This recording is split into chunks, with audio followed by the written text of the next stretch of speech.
Hello, I'm back. I'm continuing to tell the story to leave behind. It's another historical document of what it was like to grow up in the 1980s.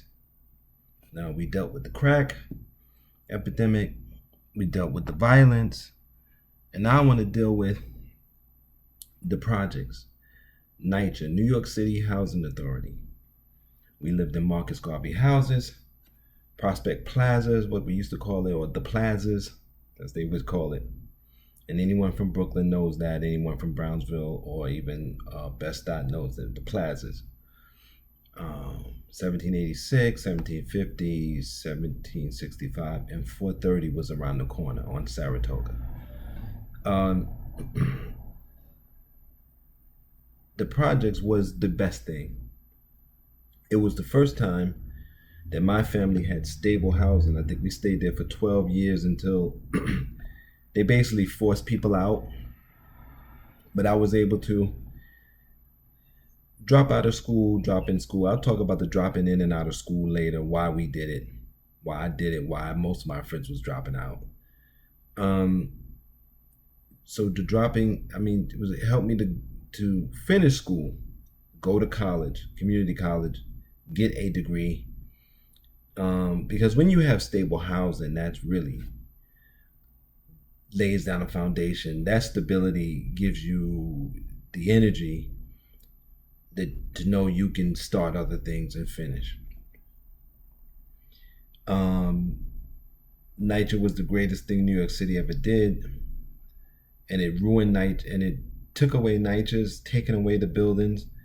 It's putting it in private hands. It's taking away units. They knocked down the buildings I grew up in. It was a 15-floor building. The E line had 5 bedrooms. So that was 15 units that had 5 bedrooms for families that have their own rooms of space, 1.5 bathrooms. The G apartments had 3 bedrooms, 1.5 bathrooms. Good sized rooms, space. We had all of that. And Negroes messed it up because, and I remember arguing about this, saying there's nothing wrong with these projects. But I was coming from a person who was homeless every year. And they were saying, the projects, look, it's named project, meaning they're experimenting on us and we're living on top of each other. And my argument was always, but Trump and them live on top of each other. Oh, that's different. That's condos. I said, yeah, but it's not different. We're on top of each other. The only difference is the people. Now you could say, well, they have money, but there was no reason why we had to treat each other the way we did. None. Yeah, there's mental conditioning. Yeah, there's America. Yeah, there's inferiority that's pushed upon us. But we've been going through those things since the beginning of time. And if the slaves went through that and still could do what they did in Reconstruction, there's no reason why we in the projects couldn't come out of that or couldn't or had to embrace the kind of insane behavior or insane concepts that we embrace. So we made the projects what it was or not. And the proof I used was when you go in everybody's apartment, it's immaculate. It was the hallway. People complained about the elevators were broken a lot and they were pissy. Sure, if you lived on a high floor, that sucked. But then when you look at it, look at what we had. We had 30% of your income went to rent. That was the rules of NYCHA back then. You paid 30% of your income with no minimum. If you made $100, you paid $30. If you made $10, you paid $3. And the city, state, and whatever subsidized the rest. The same way they subsidize shelters today or housing vouchers today, they actually subsidize the unit. The difference was now with housing vouchers, the city doesn't get anything back. It all goes into private hands, and these private people can still mess around with you and put you out. Back then, we paid our rent back to the city. So if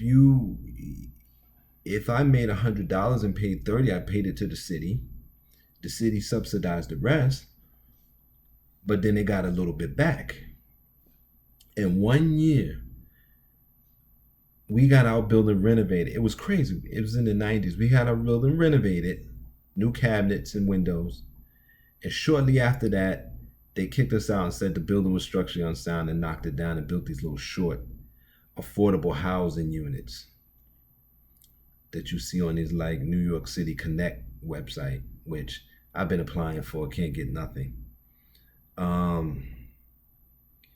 Which what's happening is black people are not getting. Maybe one or two of us get, especially American blacks. We're not getting the new builds. We're getting the slummy shit like this. That's what we're getting. So with the vouchers, because the new builds won't take us, and the nicer buildings won't take us no matter how much money we bring. There's always some excuse. So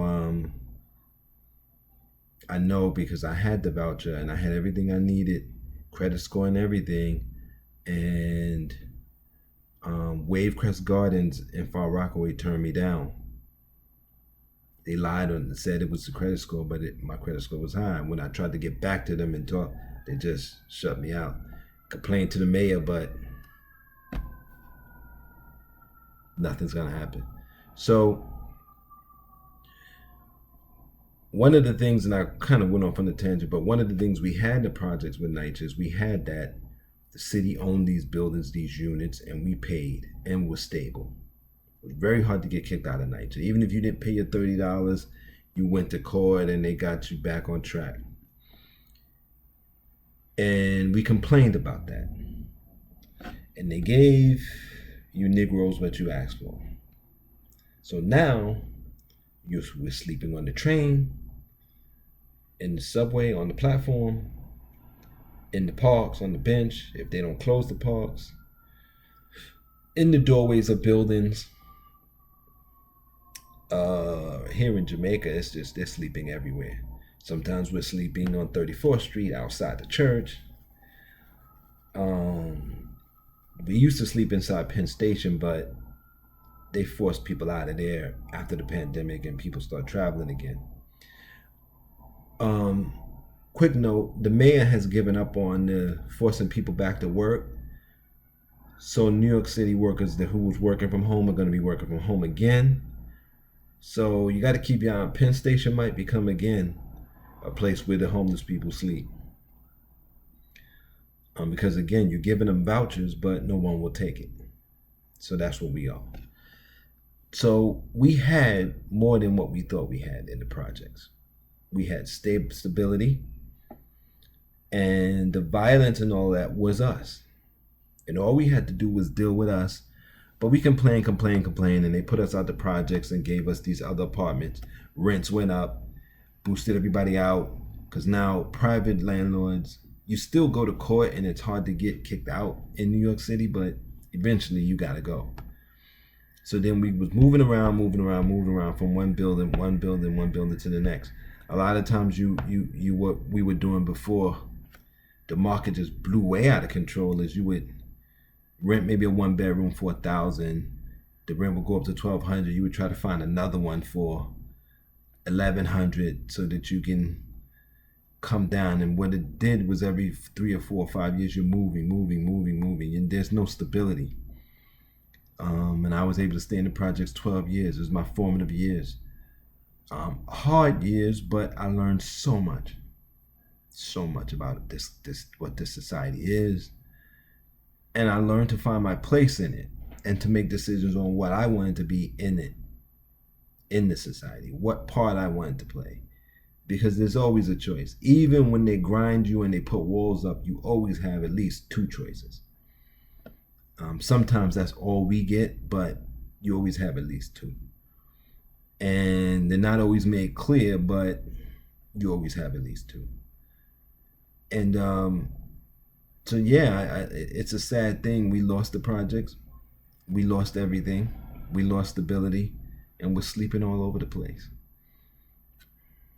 So, and it doesn't look like they're trying to bring back public housing at all, which I think that's what they should do. I think they should buy some of these buildings, buy these hotels, and just extend NYCHA. And all these people you see sleeping out there, gone. And if the city if they've spent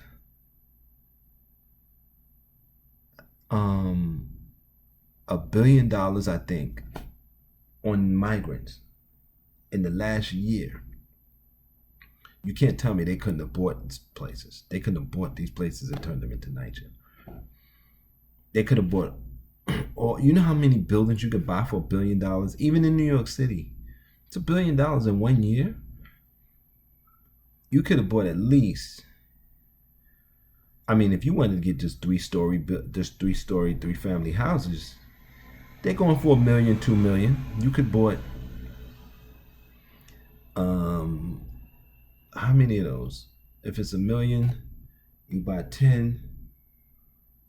Let's say it's $2 million. Let's say you get some 3-family houses for some brownstone type houses for $2 million a piece, right?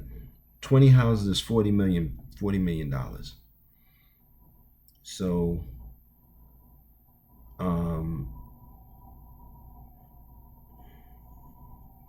let's see, with $100 million, you get what? 50 apartments. Each one has 2-3 bedrooms in each unit and the basement. So you could have